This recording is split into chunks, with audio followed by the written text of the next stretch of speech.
Hey, it's Joe from VCam TV Studios, and in this retrospective mini-series, we're going to go over the craziest aspects of every wrestling video game that they've ever put out. I really can't imagine having the interest or the free time to do any of that. According to my research, the very first wrestling game ever put out was Tag Team Wrestling, released in 1983.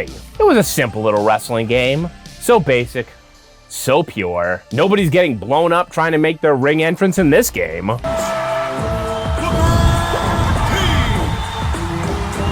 They're just wrestlers, wrestling.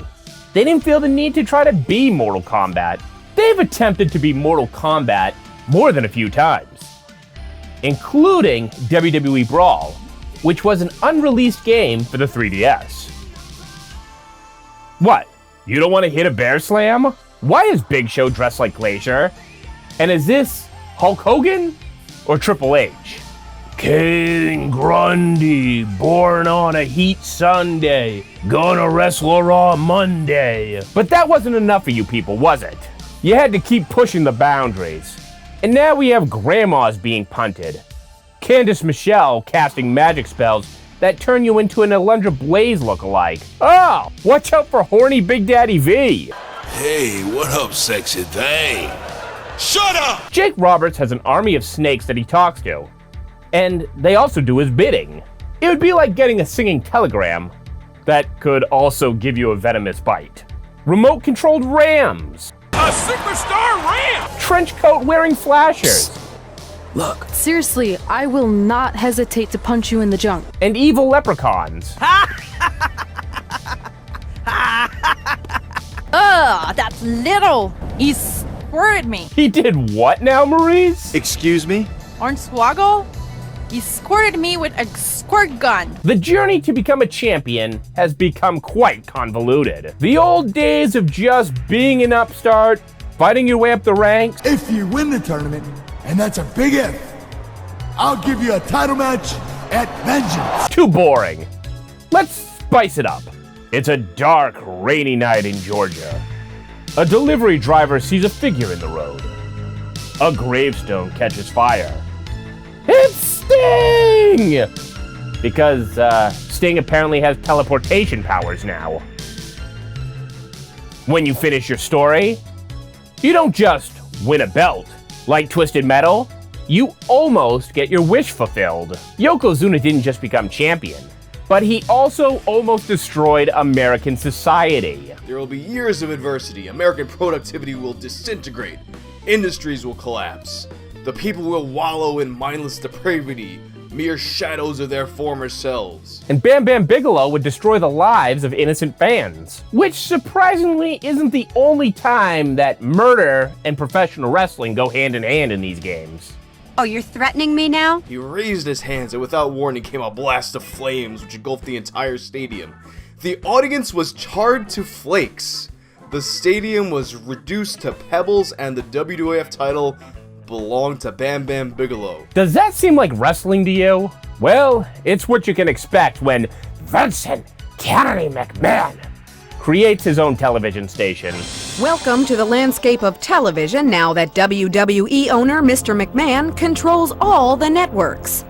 Now you can see his WWE superstars in all your favorite TV shows and commercials. And though the critics continue to protest, you can't argue with success. In this multi-part series, we'll go through the years of wrestling video games. From earlier games where they just kind of focused on you winning match after match, to the earliest attempts of trying to have a storyline, all the way up to what you have nowadays with the 2K series.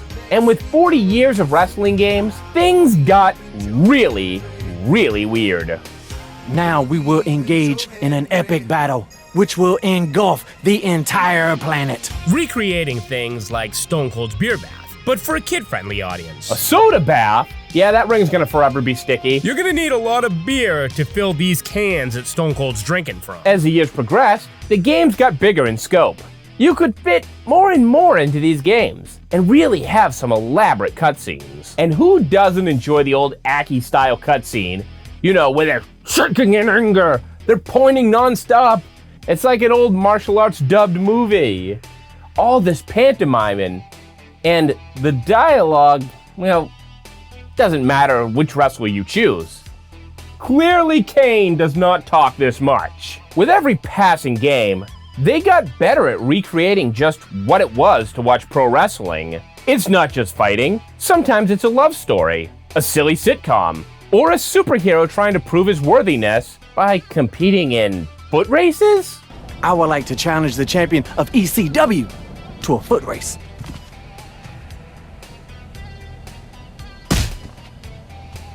Typical wrestling stuff. We're even at the point in these wrestling games where they build in botches. So what has 30 plus years of wrestling video game storylines brought us? Wrestling games have provided us plenty of cool stories over the years. And why shouldn't they? This is the medium where you can actually have those fantasy matches. All those hurdles that prevented you from ever seeing Stone Cold face John Cena, they're not here. Mix and match your eras. Jimmy Hart could be your evil GM who opposes Stone Cold. Stone Cold Stunner! John Cena can play a heel. The best ball out of a chair, King! Yo! Hold on a second. Why don't you hold on just one damn second, you mealy-mouthed bastard? Oh, that back and forth between Stone Cold and John Cena would have been legendary. But at least in this version, you also have the involvement of Jimmy Hart. I suggest you put on your cheap sunglasses and your little zoot suit and bring your 98-pound ass down to this ring before Stone Cold comes back here and sticks that damn megaphone so far up your ass, they'll be able to hear your silent but deadlies in the back row. What do you mean you'll take on Orlando? Just what I said. You got a problem with that? Are they really having an argument about who could beat Orlando Jordan? Yeah, I do have a problem with that. I can take Orlando myself. Tell you what, we'll solve your little problem the way I solve all my problems. You and me can work it out in the parking lot. And you can count on me waiting for you in the parking lot. This is what you call the big guns? No, that's not who I was talking about. Get back in the locker room and stay there. Stone Cold isn't the only one who hates John Cena. Apparently, Mankind's got beef too. Chef Ravioli beef. You'd want to be. It's Mr. Socko! It's Mr. Socko right down his gullet! Oh, that sock is the most For some reason, in this game, Stone Cold gives the worst animated stunners. Now ain't that a sight? The only thing legendary about you is the beating you just took in the middle of this damn ring. These writers are finally able to pair together wrestlers that really should have had some real-life interactions. Like The Miz and Triple H. A battle of egos. Triple H has a goal of winning that 16th world title, with The Miz and his cronies trying to do anything they can to stop that. 16 times. Wow. You, sir, are awesome. Do you mind, Miz? I'm trying to talk to my fans. Oh, I'm sorry. That might not be a term you're familiar with. You see, a fan is a person that likes you. And here's Miz trying to take out Triple H's famous quad. Oh, Miz, you don't want to touch that throne. That's more of a Cody thing. Or how about a feud between Chris Jericho and either Randy Orton or Ken Kennedy? Chris Jericho's Save Us video has been corrupted, which forces Chris Jericho to go confront Fit Finlay. What do you want, Jericho? Maybe world peace, the jetpack? But why don't you start by telling me why you put up that code? Yeah, I didn't know Fit Finlay was a video editor. Finlay says he didn't do it, but he does have a DVD for you. It's probably a copy of Mr. Deeds, the full screen edition. When the Masked Man keeps attacking Y2J, Chris goes full detective. HBK isn't sweating these questions, because if it was him, he wouldn't hide behind the mask. So if you don't want a problem, you'll get out of my face. I'm just trying to find out the truth. The truth shall set you free, Mr. Jericho. Finlay wouldn't wear a mask because he hates Halloween. You wearing any costumes lately? Anything with a mask to cover up that face, maybe? I don't like Halloween. Not a fan of Michael Myers, I guess. When you run into Kennedy, he drops a ski mask, but he's from Wisconsin, so he'd have a reason to actually walk around with one. So? I'm from Green Bay, genius. It's cold there. That's when Chris decides to confront Randy Orton about his military past. The masked man wears camo, and I know all about your military past, Randy. But not all of his military past. Who would have guessed that a guy who calls himself the Viper would be such a slippery snake? Orton and Jericho are on for Mania, and during Jericho's entrance, to get into Randy's head, it's gonna rain ski masks. And Randy Orton is such a poor sport that even though he lost, he's still gonna try to attack Jericho from behind. But Jericho moves out of the way, and he lands like that. Which, yeah, I'm gonna assume that may have caused the back issues that he had later on in his career. Wrestling story modes have allowed you to see the world. Well, their version of the world. How have they interpreted Mexico? A plan? Trust me. The last time you said that, I woke up in Tijuana with 2 midgets and a train. Well, they got strong lucha traditions. We are headed south of the border for a match versus Mexico's hottest luchador, El Mago! Es increíble! What? I took a few years of Spanish in high school. What? Every wrestler you meet down there looks like an extra in a Mil Mascaras movie. You can do trios matches. It's a trios match. You know, Lucha Libre tradition. Mask versus mask. I'm not a masked luchador, but I understand how important it is. Rey Mysterio has to let you know, it's the mask that chooses the superstar. Mask versus hair, just watch your back. Because according to a lot of these games, Mexico is a lawless wasteland. Listen, I got my start in Mexico, and I ended up wrestling in some pretty out-of-the-way places. Dark, dangerous places. Where most of your matches will take place in the middle of the city. They'll even bring their animals to ringside. Wow, this place is a piece of work. What's with the chickens? Or just let the chickens wander. Yeah, it's no wonder that Daniel Bryan was like, yeah, I ain't trying to compete down there. So unless you get a chance to wrestle for the top Mexican promotions, you're constantly risking death in a sketchy indie. TNA's game has your character woken up by doctors who are doing pro bono work down in Mexico. Your character has no idea who he is, only that he's a wrestler. I hate this pro bono carapola. Stop it, estúpido. And if he's the victor in this gauntlet match, he's gonna win himself a trip back to America. But not through airfare. No, they're gonna smuggle you across the border. Not exactly a regal way for the king of the gauntlet to travel, but it's better than nothing. I'll take a free trip to the States any day. We need to build a wall. That's the wall up there, brother! So Mexico gets done dirty in some of these games. Is Japan treated any better? I'd argue yes. Since 2K got the license to these games, a lot of story modes have your character going off to wrestle in Japan. Even Legends of Wrestling understands just how important Japanese wrestling is, which is why you're able to have Hulk Hogan face off against Stan Hansen.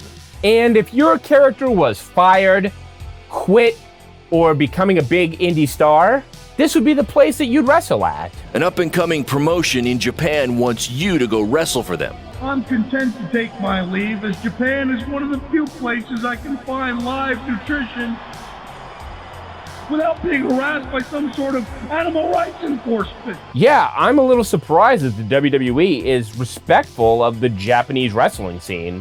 You want to earn the respect of the Japanese fans and show them you have fighting spirit? I'm not taking any shortcuts, and I'm certainly not going to risk disrespecting the Japanese fans. It's not the Bullet Club, it's the club. We never actually wrestle in the Tokyo Dome. It's just the Dome in this game. So I get to wrestle at the Dome? You gotta see this guy who went to Japan and beat Nakamura and AJ Styles in the Dome of all places. And this isn't the G1 tournament. This is the Apex tournament. The tournament's participants are split into 2 groups. Each group's wrestlers face off in round-robin singles matches. Wins are worth 2 points, draws 1, and losses 0. The winners of the 2 groups face each other at the Japan Dome to determine the tournament champion. Some of these people that wrote for the current day 2K series, they try to keep it authentic. So when you talk about going to wrestle in Japan, they're gonna bring up things like getting your steakhouse jacket. if you buy at the Japanese steakhouse we always go to. And then we have the UK scene, which is represented by a character named Tavish. Tavish is 2K's version of the old grizzled British wrestler. He dresses like Dave Taylor and talks like Michael Caine. Prove to me you're ready to wear a wig. When you need to head off to Europe, he's gonna teach you British rules. I honestly have no idea what a British rules style match is. The matches are 2 out of 3 falls, and there's no leaving the ring or top rope moves allowed. He's your confidant, but he's not afraid to beat a lesson into you. And what if you just want to wrestle in the United States? Find a location, and if you can fit a ring in there, you're good to go. In fact, some wrestling games, they decided we don't even need a ring. Just wrestle backstage. Can't rent out the arena? Let's go fight at the beach. The DMD, better not DROWN. Or on a talk show. Hey, this is my show. Who the hell do you think you are? You moron! You better run, or I'll do the same to each and every one of you! To all the boys in the back, I want a match! I don't care who it is! Get your ass out here! It's showtime! Just watch out for all that expensive equipment. We'll fight in a parking garage. Be like Green Day and meet me on the roof. On a construction site. The harbor? A gas station? I guess in this timeline, after Al Snow retired, he didn't run OVW. He just went and ran a convenience store. Strip clubs! Nobody would dare try this at the Bada Bing. What if we did it at the Playboy Mansion? Oh no! Does that bunny have a black eye? What if we did it in the back of some crack house on their soiled mattresses? I assume their rings aren't covered in rust and mysterious stains. The butcher shop? He's been owned by the butcher. Or the butcher. Or the butcher. Don't let PETA see this. What about a military army base? Or the Freedom Center, where all EC3's MAGA wrestling takes place?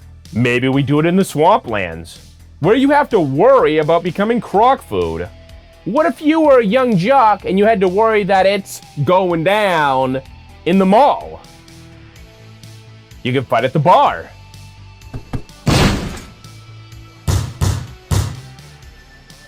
Kobe! In the streets, where you can wrestle in a water fountain, which would be a really weird way to recreate the Friends intro. You could do it in a military operation in the woods. I would be afraid of this helicopter having a Twilight Zone the movie-like incident. Or a mechanical garage where they have built a ring surrounded by an electrified cage. WWF In Your House had the Country Club, Stu Hart's Dungeon, mining operations, a nightclub run by HBK, the Health Club, a movie theater, a ski resort. Oh God, I hope none of them get hypothermia. Put a sweater on, ladies. I bet it's a lot warmer in the custom New Day arena. It looks like a child's birthday party is taking place there. Under the sea, under the sea. Or the barnyard. Or we just go full Honey, I Shrunk the Kids. Heck, if I'm gonna wrestle any place, it's gonna be one of them backyard barbecues. The type that get attended by Hulk Hogan, who's probably there to promote the real American beer. And you got what it takes, brother. Speaking of real American, tribute to the troops. Patriotism is where it's at. Just ask Georgia Washington of Southpaw Wrestling. She even trash talks like a patriot. Not Del Wilkes. Not Del Wilkes. These 2K DLC editions really went for it by going over the top. Like the scenario Warriors in the Wasteland, which was WWE meets Mad Max. Welcome to the Thunderdome, indeed. But that's not the only 80s movie that they wanted to make a scenario based on. What about the one where the New Day takes us to the world of Tron? A world where everybody's jacked in. Always connected to the internet? Yeah, everything just at your fingertips. You can really fight anywhere. You can even do the Stadium Stampede in AEW's Fight Forever. It's everything you'd want. You get to chase people with a horse, you got your golf carts, and the only thing missing from the stadium is getting a random cameo from Urban Myers. Speaking of an arena you can wrestle at, empty arena. But that's because R-Truth doesn't know how to properly promote an event. It's really too bad we're the only ones to see this live. They should make the loser clear the sidewalk outside so we can actually get some fans in here to enjoy this. And had WWE Brawl for the 3DS not have been canceled, we actually would have had the classic beat-em-up stage where you're going up an elevator and you knock your opponents off the sides. Wrestling story modes really highlight just how far video games have come. The ability to recreate famous wrestling moments has gotten to an almost uncanny level. And the only thing that takes you out of it is when they fail to secure the license to that wrestler, that celebrity, that logo. It's happened a few times in these games. Or the multiple times that these story modes have recreated the same match. St. Valentine's Day Massacre in WWE 13, and they actually had Paul White wear the correct attire when they recreated this in 2K16. 2K14 had a regular ref when you tried to recreate the Bret Hart vs. Stone Cold match from WrestleMania 13. In 2K16, they accurately put Ken Shamrock back as the referee. And to be honest, when I researched for this video, I always got pretty disappointed when a game went for accurate recreations as opposed to off-the-wall story mode. The type of thing where you say, only in a video game. WWE 2K had certain years where you'd get content that was more focused on reliving a legend's career highlights, or the history of WrestleMania, the biggest moments from the showcase of the Immortals. And they've come back to this theme more than once. The funny thing about that is how universally panned the first game that ever tried that theme was, Legends of Wrestling, which pushed the idea that you can recreate eras and fantasy matchups. You want to do the 80s dream matches? They were first. Even now, none of these games like to tackle anything that happened, I'd say, before 1984. So that's where we have Legends of Wrestling, and that game tried to fill the void that WCW left, with a roster that consisted of ex-WCW, ex-ECW, and old-timers who were on the outs with the WWE. They got there first, but without a WWE license, it just feels wrong. It's not WrestleMania. No. In this world, it was at the Showdown event where Hulk Hogan faced off against the Ultimate Warrior. Not only do you get to recreate this match in Legends of Wrestling, but the WWE would recreate this match twice. In this game, you could actually do a series of quick-time events which would help trigger a WrestleMania moment. The WrestleMania moment for me is kind of lost when, instead of the actual commentary, we're hearing Michael Cole and Jerry Lawler. Well, Hogan, look at this. Hogan is not going to be intimidated. Here they go. Legends of Wrestling story mode plays fast and loose with the timeline. You're a rookie Hulkster. You get to travel the territories where you'll meet the different promoters. Each one of them a stereotype. You got a sleazy, stogie, smoking guy, and even though you're making his territory money, he's worried that you're going to try to steal his girl. Maybe the promoter will make his money back by selling the tape to Gawker. The Midwest promoter wants you to get rid of his top star, Cowboy Bob Orton. Which, now I can understand why many years later, Randy wanted to RKO Hogan on the hood of a car. Or a Dixie Carter-like Southern Belle businesswoman. Her name is Belle, and she's actually the fictional reason for Hulk Hogan first meeting Jimmy Hart. There's New Japan. He also looks like if you ordered Vince off Temu. Well, I think it infuriates the American audience most that their world champion is a Russian. What would Georgia Washington think? The Mafia. Easy there, buddy. You're gonna choke on your spaghetti. Who knew the mob had such a high value on work rate? Hulk's journey has him starting off wrestling in half-full gymnasiums versus your Greg Valentines, your Big John Studs. Then you make your way up to the top for a title shot against that region's champion, Soul Man Rocky Johnson. You remember that episode of Young Rock, right? You become champion, you steal the promoter's girl, and then you go on to the next region. And every region has their own challenge. Some are more welcoming than others. Some have a star that they cater to.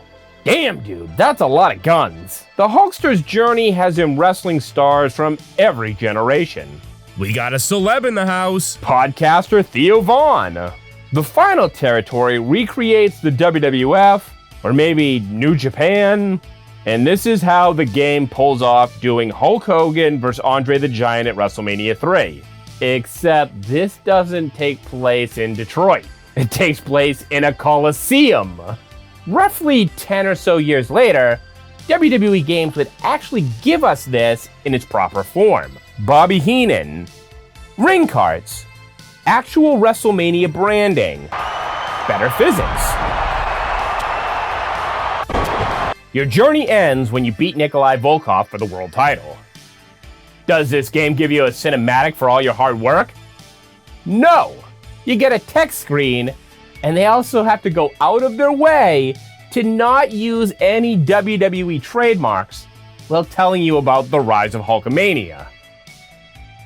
You know, you gotta give Legends of Wrestling a lot of credit. For years, it was the only way to play as a lot of these classic wrestlers. The guys who were on bad terms with WWE. Guys who made their name outside of Vince's system. Or were just viewed too old school for an Attitude Era fan to care about.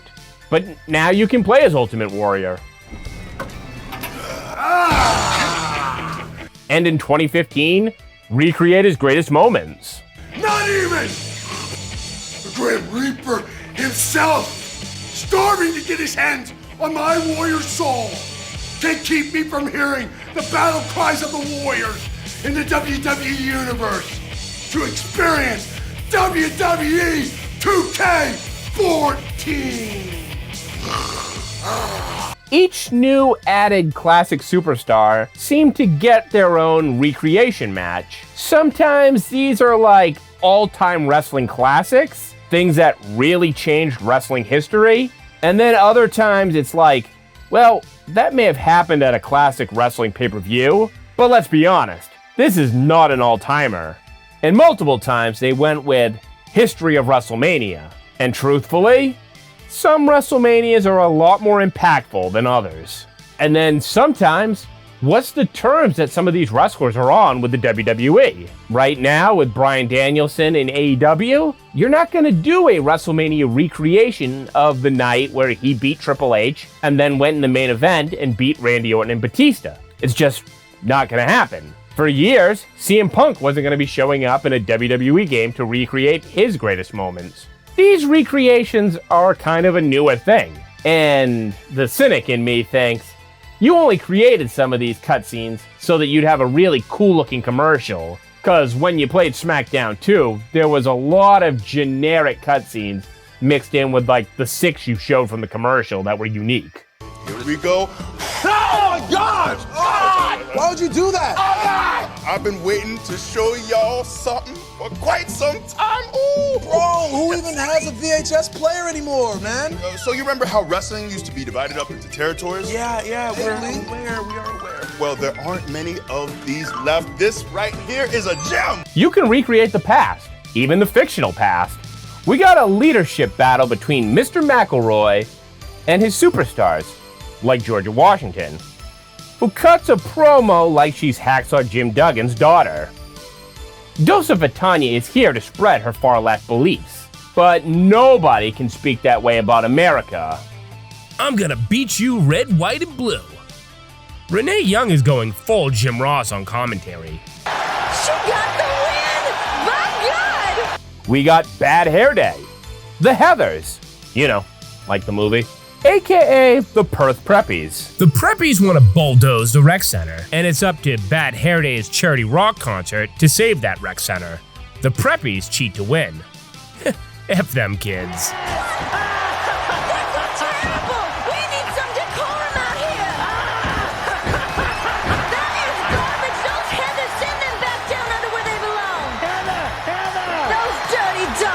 I said you dirty dog. Oh my God, Natty Heartland? Okay. She grew up in a small town.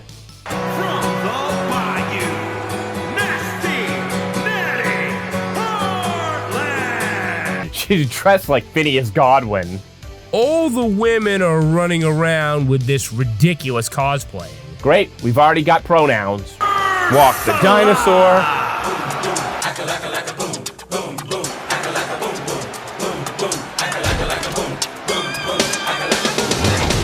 Bailey Billionaire, Sasha Memory Banks. The cosplay is out of control. And who did Bailey steal that cell phone from? Zach Morris? Paul Heyman? Gordon Gekko? Sure, you could show wrestling matches. But wouldn't it be more exciting to recreate a bus explosion or when the milk truck was driven out to the ring? Wrestling is unpredictable. There's no milk coming out. Did he drink it all before his entrance? Got milk? Kurt sure don't. How would your brand's draft play out? Would you ask the APA for help? And then there's the crossover, where when this was made, this was just recreating a thing that happened in the last 2 years, but now is considered iconic. Take, for example, when they recreated the Summer of Punk. With CM Punk back in the WWE, I bet they'd make a CM Punk themed game and try redoing the Summer of Punk, which might be a little hard if you have to work around the inclusion of Vince McMahon and Johnny Ace. You could have CM Punk recapping his thoughts as he won the title, as that title run got derailed, why he turned heel, being the third wheel to the Rock Cena feud. And if you pre-order the game, you could get a free CM Punk eating a muffin Funko. There's so many of these classic characters that now have a working relationship with WWE and stay in the fold that you wouldn't be shocked to see even more NWO-related content. It's wild that nowadays they can recreate something that happened in 1996. Yes, you could get a more immersive version of what it was like to form the NWO and then fight the NWO than you would have in a game that came out when the NWO was actually a current thing. Anything that you could do in WCW's Revenge, you can do a million times more authentic with WWE 2K. You could play as Raven's Flock, but the games back then didn't let you hop a barricade. Revenge had no backstage, so you weren't going to get any Raven-esque storylines. Now think about what you can do. You could have your story happen in 1997. You could be a newcomer who has to choose if you want to work for WCW, or WWE, or even ECW. They own all the brands anyway. You could get Raven trying to get you to join the flock. Or maybe Buff Bagwell says, hey, you have an invitation to be NWO for life. Or when you're walking around, go up to the rafters and interact with a stone silent Sting. None of this stuff you could properly do on an N64. Which is why the recreations are worth it, even if your objectives kinda kill your match flow. Imagine a future wrestling game that acted more like a management simulator, but also had 2K's single-player story. You could play an alternate version of the Monday Night War if different stars had made the jump, or different ones choosing to stay. Let's say Undertaker went to WCW. What if Brett or even Kevin Nash chose to stay with WWF? They could give you the option to sign whoever you wanted. Like Jeff Jarrett, the guy who just kept missing these video game rosters because he was always in a new federation by the time the old one released a video game. It'd be like Back to the Future, except instead of Marty never being born, maybe it's Triple H in the Rock spot after WrestleMania 18. No matter what the future is, Hulk will still rule. Hulkamania has taken over the arena! We then have to think about, how do we keep the storylines fresh? You know the game programmers are only going to be able to make so many unique cutscenes. So, how many times are we going to have to see blank has challenged blank to a match? Hope you had a nice New Year's. And that challenge will happen in the great state of Oklahoma. Aren't these the auditions for Oklahoma? Blank has attacked blank backstage. The guest referee screws you out of a title shot to start or keep a feud alive. A wrestler gets attacked from behind. An unexpected friendship forms. You could always join up with the NWO. If you joined, you'd be one more with the good guys. But you better read your contract, because I hear when you become NWO, you become NWO for life. Really? Read that fine print. You can go from the Giant in WCW to the Big Show, but you're still honoring your NWO commitments. Are you gonna fight or not fight? And as repetitive as some of these scenes seem, at least they're trying. It was always frustrating when you get a wrestling video game and the only cutscene or video in it was the montage at the beginning or the end. It's like they were teasing you that you could have got a potentially more interesting game.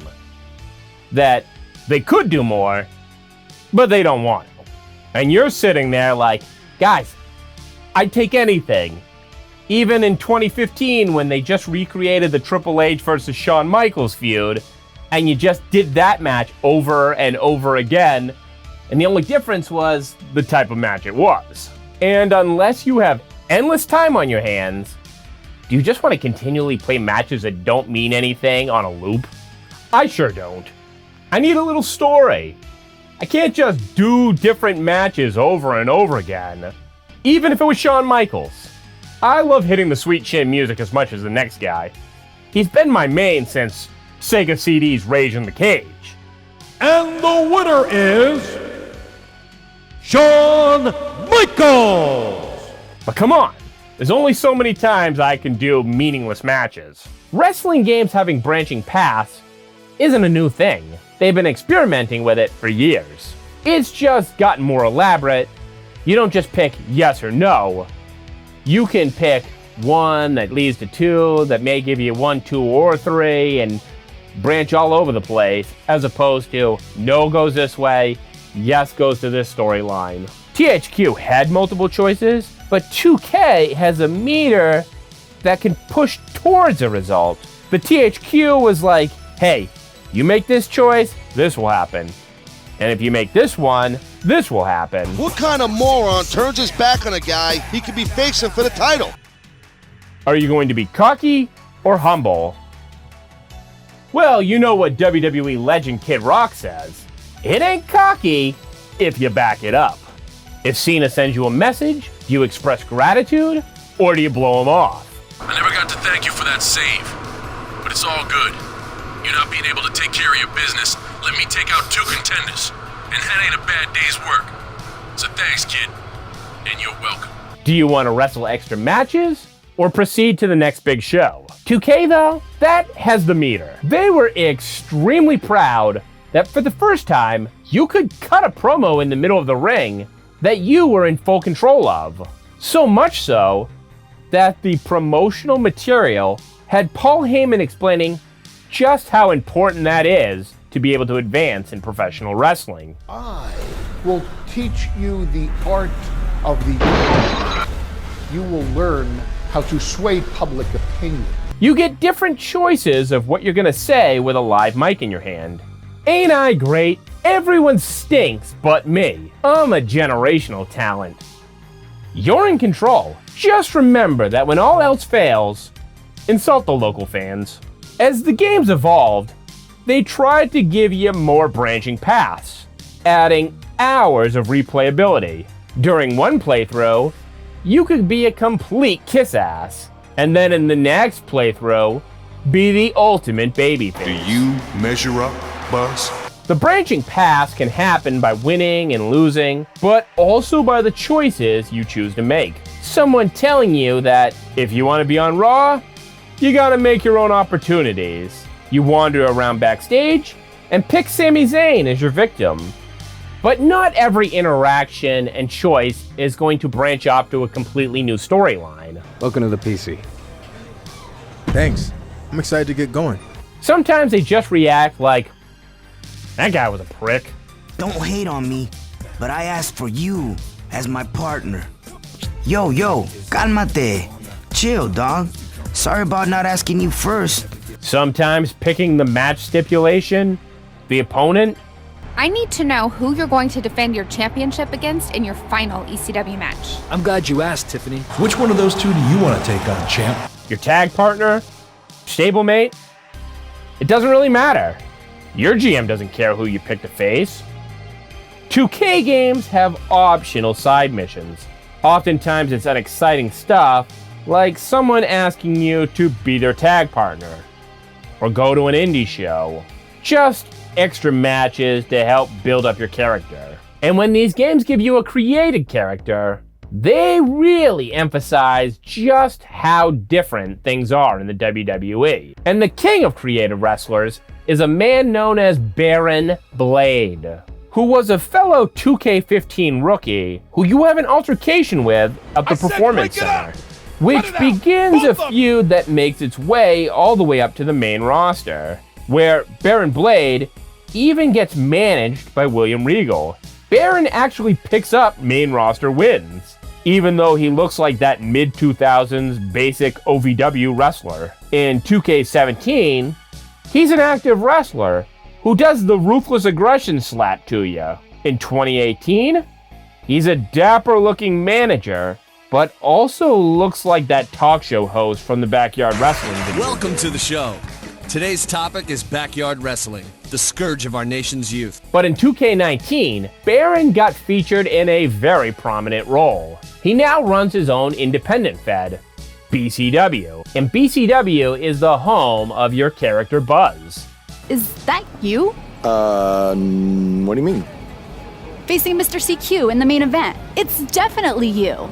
And Baron turns on Buzz because he didn't want to lose him. Of course he doesn't want to lose Buzz. Buzz does all his promoting, and he wrestles for dirt cheap. But also, Baron looks super freaking old. What year is this supposed to be? Or did Baron just do some really hard living? He looks less like the blonde Corey Graves knockoff, and now like Brian Knobbs. We also meet the man, the myth, the legend, Cole Quinn, who started off his career by being a male stripper? All I know is I'll be standing in Orlando at the Performance Center. You can continue standing in high school gyms. Is that why Matt Bloom was there to scout Mr. CQ? Well, it turns out that Cole isn't ready for NXT. And spoiler alert, Cole has a long wrestling career, but I don't think he ever got truly signed to NXT. Cole just seems to float around from organization to organization. Cole is pissed at Baron. Or was it your boy Baron here putting you over with him? I always knew that he was your favorite, but I didn't think it would cost me a shot at WWE. Baron had to have plotted against him. And Cole isn't wrong questioning Baron's motives. BCW wrestlers make no money. Before leaving for NXT, Buzz is going to make one last independent date and cut a promo. You're gonna stick it to Triple H and WWE by making your own success in the indies. You'll be way bigger than you ever would have been in NXT or WWE. Baron is like, we're making chicken salad. It's all turning into chicken salad, my friend. Out of chicken shit? Are we referencing Jerry Jarrett? The people who wrote for this game definitely listen to wrestling podcasts. A masked man attacks Buzz, causing him to lose his shot at the WWE. Leave the building or I will have security. Buzz confronts Cole. Or should I say, Black Hole Cole. I'm calling myself Black Hole Cole because I have an energy so intense, nothing can escape it. Cole may be a dick, but he didn't attack. You better tell me the truth right now. It wasn't me. I had a match that night 300 miles away. I got the gas receipts to prove it. And as we later learn, Cole's kind of a legit bro. He's ride or die. He'll help you invade NXT. Buzz is the one who screwed up with WWE management, and here is Cole taking all the blame alongside him. We wanted to make you feel at home, so we got you your very own locker room. What's the matter? Is it too big? Well, at least we have free toilet paper. Buzz gets a SmackDown contract, and Cole is probably blackballed. Aw, thanks, man. You know, too bad you didn't get signed too. Mr. CQ Black Hole Cole Quinn is now a Japanese superstar. So I'm excited to see you two face each other for the very first time in Japan. Good for him. Even if when they go to Japan, Cole is again taking a backseat to Buzz. Buzz is the first BCW star to make it to the main event of WrestleMania. The pseudo Bullet Club has stacked the deck. Finn and AJ believe that Buzz used him, much like how they believe Buzz used Baron. Because Buzz selfishly used him to get to the top just like he did us. Baron is a broken man, but he's gonna use this platform to apologize. Not a day goes by where I don't wish that I could take back my actions, and honestly, I deserve everything that's happened to me because of it. That's right. Baron's turning face, but now Baron's being attacked from behind. But Buzz is here to make the save. BC Dub! BC Dub! BC Dub! And Buzz has forgiveness in his heart. The Bullet Club tries stacking the deck by making Triple H the special guest referee. They got him a referee shirt? Well, you got friends too. Cole Quinn has made it to WrestleMania. And now you're the world champion, and Triple H respects you now. A sign of respect from Triple H? We have truly seen it all. I think I'm gonna be sick. Baron Blade would return in 2K20. Last year, I put on a mask and attacked my former protege Buzz, costing him a shot at WWE. Then he wouldn't return my phone calls or texts for like a year. No one wanted to work with me, and BCW folded. He's relaunched BCW, and that's a place where Red and Trey are able to get some bookings. Baron's life has been in ruins ever since it was revealed that he attacked Buzz. Now, in storyline continuity, you could choose whether Buzz forgives Baron, but if you're going by what 2K20 has made canon, it's now just water under the bridge. 2K20 has Baron Blade offering Trey and Red exclusive contracts. But, you know, with this guy's history, yeah, you'd be better off saying, no thanks. You will not own our exclusive rights. Why would anyone sign with Baron? Cole has a history with Baron, and he hasn't signed. Let's go talk numbers, shall we? Slow your roll, Greenie. This guy. I feel like we really dodged a bullet there. More like a cannonball. That guy's a total nightmare. Probably makes more money from the podcast that he does with Buzz. Hey, you were busy flirting with Charlotte on SmackDown when I debuted in Japan, so how would you even know? Okay, I watched your matches on the internet, Cole, and Charlotte and I are just friends, so I wouldn't call it flirting. What'd you call it? Wooing? Woo! Sorry, once you start wooing, it's almost impossible to stop. Woo! Okay. Woo! Woo! Okay, you can stop wooing like Ric Flair. Are you done? Almost. Woo! Okay, I'm good now. Please, continue. All right, back to Trey defeating... Woo! Sorry. Speaking of Ric Flair, will this podcast also plug his legendary wings? Wings! Legendary flavors! World Championship wings! Woo! Woo wings! Yeah! Woo woo! 2K22 has Baron still running BCW in what appears to be a high school gym, and he's still trying to convince young prospects to go work for him. Yeah, you're wrestling in a gym. Don't scuff the floor. Shawn Michaels is like, hey, I saw your match on the internet. And then he jokes that he's not very good at the internet. I'm certainly not an expert on the old internet, but it's kind of hard not to see it. Yeah, there are definitely smarks on this writing team. In 2K23, your character, The Lock, gets a job doing video caption work for WWE 2K. And who else is going to do that gig with him? Well, it's the man of a million jobs, Cole freaking Quinn. Always a pleasure working with you, Cole. By the way, tell Buzz I said hi. The Lock and Cole would even team up to take on the Mysterios at a BCW event. In 2K24, I thought BCW was dead because you're focusing on a different indie fed, TBD, run by Geneva Rose. We've got a TBD show coming up, and we just so happen to have an opening on the card. And TBD seems to be able to book Cole Quinn. But nope, you and Tavish have a match in BCW. 2K has a connected universe. You know Cole Quinn, Buzz, Baron, but we also have reoccurring appearances from the Red Flame. The Red Flame actually has an interesting backstory, which we learned from Lita. So long before I came to WWE and met Caine, I encountered a similar monster out in the jungles of Lakandan. They called him La Llama Roja, or the Red Flame.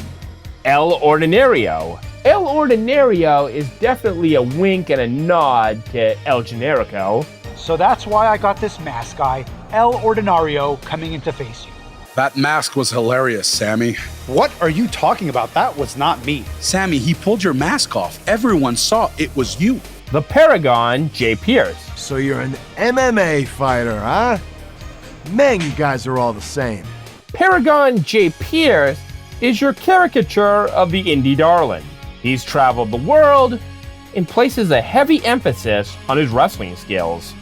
Jay isn't that much of a virtuoso that he isn't emotionally blackmailing you into helping him win matches until that backfires on him. Chosen. Chosen is a caricature of your Japanese wrestler, Gabriel Slade. And Gabriel Slade, he actually has a huge storyline that we'll get into a little bit later. Hector Flores. Hector Flores is kind of a caricature of your average Mexican wrestling superstar. Chase is a goofy ex-baseball player who came up through the Performance Center with you. And the man behind the ribeye costume was Chase. They used to have indie wrestling shows at the stadium all the time, where I got to rub elbows with legends like Jerry the King Lawler. WWE 2K24 introduced us to some new original characters on the female side. Geneva Rose, Psycho Sally, Carly Prime. I wonder if any of these characters will come back in future games. How could they not? Look at Red's resume. These universe nods aren't just exclusive to 2K. SmackDown vs. Raw did a highlight video over the career achievements of Shawn Michaels. In tribute to HBK, I had the boys in the back whip up this little send-off. And instead of incorporating real-life footage, they actually recreated Shawn Michaels' career through all the old games. Well, all the games they made. I don't see any No Mercy footage. WrestleMania 2000. I know I'm cute. I know I'm sexy. Sexy boy, sexy boy. They make their own callbacks. Remember the Better Than Utopia rules you cooked up against Cena a couple of years ago? They're back. Like to when MVP tried to start his own country. Or for Day of Reckoning on the GameCube, referencing a story from the previous game. Year 1, you, as a rookie, top your Evolution mentor Triple H to win the title. And now you're one of many in a tournament for that exact same title, thanks to Eric Bischoff. Or should I say, jerk off. You already got the love of Stacy Keibler, and you're still out here bitching about a title shot. Greedy. Just greedy. Wrestling games have been around for so long that these story modes have started developing their own cliched tropes. Like the character who is such an outlaw, you know, the ones who don't play by the rules, the ones who step on the toes of the big established wrestlers, or a member of management. They need to get rid of you, but they can't beat you in a one-on-one match, so they're gonna put a bounty on your head. I'd watch your back, pal. You're a marked man. How marked? Word is there's a $100,000 bounty on your head. Money's gonna go to the superstar who can take you out of commission. A full investigation is underway, and I guarantee that we're gonna figure out who put the price on your champion's head. Let's be honest. This is just a way for these games to stretch out the story mode. What the? Those damn mercenaries are fighting over who gets the bounty. The champion isn't some animal. He's a human being, damn it! You could do weeks of random wrestlers trying to come up and take you out. Wrestlers who may not warrant an individual story, but you still want to feature. This week, you face Matt Hardy. You and who? I don't see anyone with you, so this will be a fair fight for once. Next week, Mark Henry. Ray, you're a bigger man than you've been acting lately. You need to change your ways, my friend. I do what I need to stay champion, Mark. If you can't respect that, that's your problem. Well, I'm your problem now. Do wrestlers make so much money that you can afford to go put a bounty on someone's head? What do you think, Jay? I think it's about that payback. Yeah. JBL? Well, I understand him. His character is a rich guy. So tonight, I'm issuing a bounty. $250,000 for anyone that will finish the job and retire HBK for good. Hey, yo, sorry, HBK. This ain't nothing personal, man. Damn. Crime Time are all about the bounties, aren't they? Yo, it's about that money. I'm right here. Come and get me. Uh-oh. It looks like Sean has some challengers. But who would have guessed Ted DiBiase would be so desperate for a quick buck? You know, other than the citizens of Mississippi. Oh, and I guess Cody wants the money too. If you want JBL to call off his bounty, all you gotta do is give the man a title shot and put your career on the line. All you need to do is agree to fight me at WrestleMania in a retirement match. Sure, take your time, Sean. Think it over. When JBL loses the Mania title match, he's willing to make a deal. You can have this bounty. Just don't make me retire. Show mercy, Sean. In here is the money for the bounty I had on you. $250,000. And it's all yours. Just say I don't have to retire. No deal, says HBK. It's like Howie Mandel telling you to... And then there's this storyline that always seems to pop up. Oh no! Somebody's stolen the title. Maybe they can't win the big match. They get desperate, and they just steal the thing. Or somebody wants to start a movement, make a statement. In SmackDown vs. Raw 2011, Jericho is in the middle of a losing streak. So he just snaps and steals Triple H's title. What do you think you're doing, Jericho? That's my championship, Jericho. And Triple H gives chase. He's on my tail. I have to get to my car. Go! Triple H, haven't you learned from Goldberg? You can't go punching in windshields. That'll kill you. Or at least, severely harm your career. And what did throwing a cone accomplish? If Jericho doesn't bring that title back, Triple H is going to take matters into his own hands. Okay, this story mode kind of reminds me of Scrubs, because you're hearing all of Chris Jericho's inner dialogue. I'm no idiot. I know exactly what HBK and Triple H are planning. As soon as I go out for my match, they're gonna try and steal back the title. I'm too smart for that. I just won't take the belt out to the ring. No. Where can I hide it? And Vince takes the moral high ground. He doesn't like thieves. And that's what you are. You're a thief, Jericho. Give back the title, or he's gonna have to suspend you. Quite honestly, Mr. McMahon, I took the WWE Championship because, well, I think I deserve it. Triple H wouldn't give me a title shot. He's scared of me. What kind of champion is that? The kind we recognize as WWE Champion. Unlike you, who acted like a common thief. There are times when somebody just decides, you know what? I've made a deal with another wrestler, and I'll just hand the belt over to them. William, remember years ago when Andre the Giant won the world title? He tried to give it to the $1 Million Man, which the WWE commissioner said was illegal. Or maybe the wrestler just decides to create their own belt. Is that my title will only be defended in... Or, worst of all, you have to deal with the 24/7 rule. You do have strong hands. Okay, easy now. Time to flip over onto your back now. Hey, what the hell? Imagine if you were able to recreate Crash Holly's hardcore title defenses. Mr. McMahon? Anyone? Aha, hey there, pal. Just getting a last-second workout in over here. Come on over and join me. Let's see what you're made of. Now, obviously, some of this stuff would have to be a QTE. Day of Reckoning 2 built a whole story out of the idea of a stolen belt. Eric Bischoff's office is trashed, the title is missing, and Triple H and your character are no longer able to have a proper WrestleMania main event. And you happen to have taken his title at last year's WrestleMania too. Triple H wants to avenge his loss from the previous year. Eric Bischoff is worried that Vince is gonna fire him, and whoever did this signed their death warrant. Bischoff says that he's had the worst 24 hours of his life. Vince yelled at him all day for ruining WrestleMania, and he's got away with the 4-letter words, comparing Eric to the human anatomy and then threatening him. Bischoff is almost begging to be fired at this point, but Vince says, no, guess what? You're gonna stay and suffer as GM with this angry roster, and your character is the prime suspect. Wait a minute, I thought we were innocent until proven guilty. In another added layer to the Evolution story, your character was once a member of Evolution. Triple H feels like you backstabbed him. No, we're not gonna make a new belt. Your character is gonna find the culprit. Future head guy in charge, Paul Levesque, he doesn't really care about the OG title going missing. You can just make him a new one.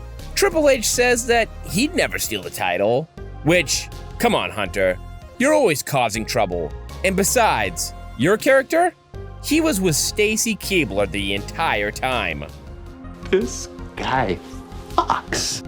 Now Muhammad Hassan comes out to bash Eric, and he's speaking for the entire locker room. We're gonna find this belt. And don't accuse the Arab guy, you racist American. The next week, Triple H is in the ring, and he's pissed that anyone could think he would steal the world title. Only a guy like your character, who, once he loses to Triple H at Mania, would have to steal a title belt. Stacy Keibler vouches for you. Trust me, he had his hands full. Well, then maybe Stacy had something to do with it. And that brings Edge out to the ring. Well, Edge is of the belief that Triple H has to be conspiring against him. The cerebral assassin is ducking the fight. Edge is sick of Triple H's whining. Stacy has terrible taste in men. Did Edge really call his lovemaking edutaining? That's gonna bring your character out to shut Edge up. But not before Edge gets his flirt on with Stacy Keibler. Yeah, you aren't big leagues. You lost to our character, so you better go back to Pee-wee. Oh, snap. Edge is like, our character? He did steal it, and he did it because he was afraid of Triple H and Edge. And Stacy, you weren't with him all night. Edge leaves right before you arrive, and Stacy has some doubts. That pisses your character right off. Orton and Y2J confront you backstage. We gotta talk. Your alibi just doesn't seem to hold water anymore. Nobody is buying that you were with Stacy the entire time. Orton is like, no harm. If it returns, no questions asked. Man, I thought Sean believed in innocent till proven guilty. Sean's the judge, the jury, but not the excellence of executioner.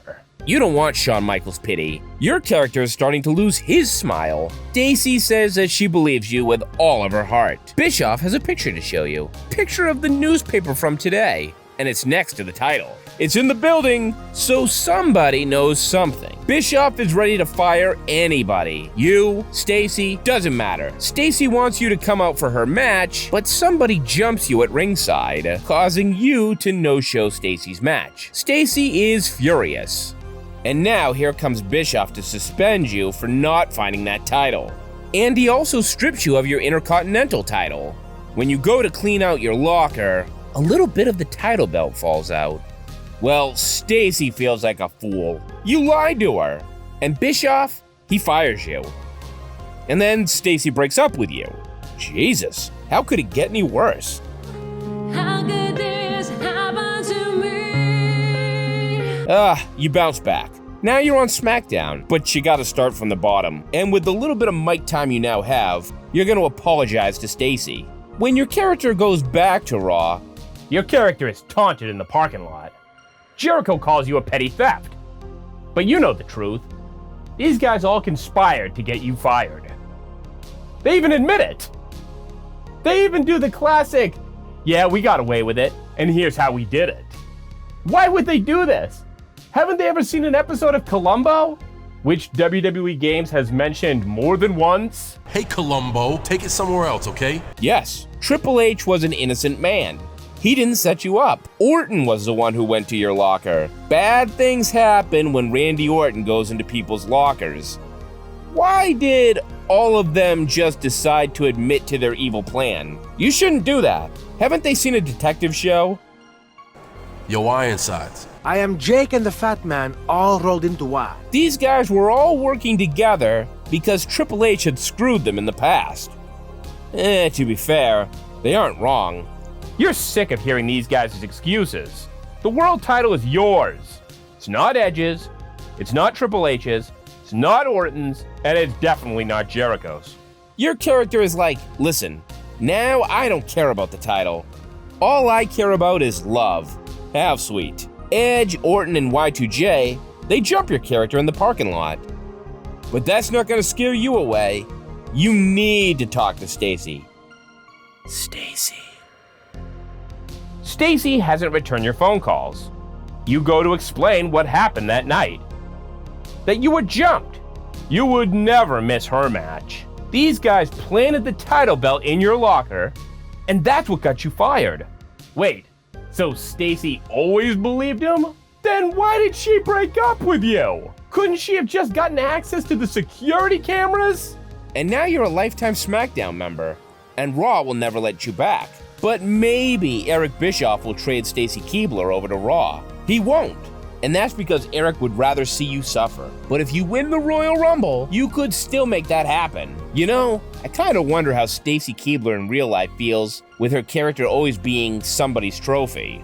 Well, Edge is now the sole holder of the belt, and he's gonna pretend like he's the guy who found the missing title. And that will be enough to impress Eric Bischoff and Stacy Keibler. But you catch him, and you beat his ass in the locker room. Ric Flair walks in just as you're pulling the belt out of Edge's locker.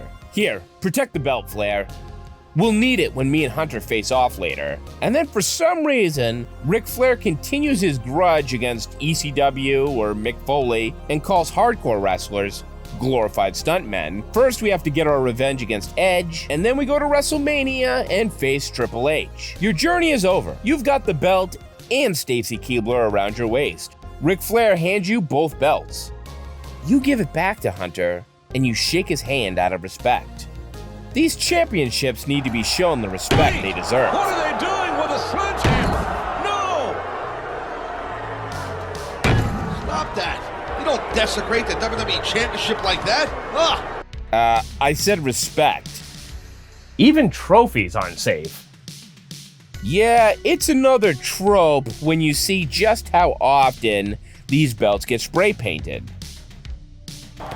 Must be something wrong with my hearing. I thought I just heard you call this the WWE title. That's exactly what I said. All the spray paint in the world can't erase the proud history of that title. And it's not always an NWO callback. The Hulkster, Kevin Nash, and X-Pac spray paint Triple H. He's been branded! This is war! War, brother. You can blame Vince for that attack. He is the one who injected the WWE with a lethal dose of poison. Yeah, wrestlers get spray painted on too. And it's not always on a title belt. Triple H returns the favor. Here Comes the Pain gives you the option of what you'd like to spray paint on your victim. Next, what is he, the soup Nazi? Not NXT. The man went with Punk instead. Then there's Stone Cold with his 316 branding. The man really knows how to market. And if we're talking outsiders, you gotta bring up just how often these games feature an outsider winning the title belt. SmackDown 2010 has you start off the game in first person as a crowd member who has to listen to Santino run his mouth. Why don't you come in here and share the ring with the real campeon? And that win will get him a job, or let him keep a job. You charge the ring, and you have your match. When you beat him, Santino goes off to Vince and complains that you don't even work here. You don't even go to this school. That Intercontinental Championship belongs to Santino, so give it back! The championship is WWE property, and you will return it now! Or you have another option. Smack Santino in the face with it. I'll go get the Intercontinental title back, Mr. McMahon. You can count on me. Sure you will, Santino. Kurt, if you're looking to put the WWE title on the line tonight, I'm the guy you're looking for. The best thing you could possibly do, like Kurt Angle does here, just say no. And who said anything about putting the title on the line tonight? Don't you listen to Nancy Reagan. So now we get to Buzz and Cole, stars of WWE 2K18 story mode. Being an outsider isn't a bad thing. They showed up to NXT to invade, and they dressed like, well, you had three options: DX, ECW, or old school wrestlers. I wanted to hear a Macho Man impression, so that's what I went with. That's right, first name Macho, last name Man. Check out the boots, When you invade Triple H's baby NXT, he gets really mad. Also, how did these guys get away with being in the crowd shirtless? If it was up to me, I would have hidden like I was Enzo Amore. Triple H sends out AOP, then it's Gargano and Cassius Ohno. I want you to tear them apart. And then finally, Kyle O'Reilly and Bobby Fish. Oh no, now they're Finish in them trouble. off. The Undisputed Era will put an end to this. Hey, Hunter. You mad, bro? Yeah, the indie guys just got one up on Triple H. And you know Triple H got WrestleMania 12 PTSD when he saw the Ultimate Warrior costume. You want to be on NXT so bad? You can come back and have an actual sanctioned match. I just happen to have the perfect opponent for you, Buzz. And by doing that, he eventually becomes a SmackDown superstar, he wins a Battle Royal on his first night, and in his first singles match, the US title. What a glorious start to your career. Get it? Get it? Glory. Upsetting the authority and forcing your way onto the roster is just the way these 2K stories seem to be written. To their credit, the stories are so bizarre that they sort of became my favorite things to recap.